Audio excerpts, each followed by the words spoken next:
అమెరికాలో ఒక తెలుగు యువతి మృతి చెందింది. వివరాల్లోకి వెళితే అమెరికాలో స్విమ్మింగ్ పూల్లో మునిగి ఒక తెలుగు యువతి ప్రాణాలు కోల్పోయిన ఘటన తీవ్ర విషాదం రేపింది.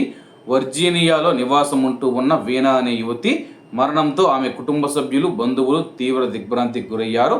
2 రోజుల క్రితం ఓ ఫంక్షన్లో పాల్గొనేందుకు ఫ్లోరిడా వెళ్లిన ఆమె అక్కడ స్విమ్మింగ్ పూల్ వద్ద జరిగిన ప్రమాదంలో ప్రాణాలు కోల్పోయారు.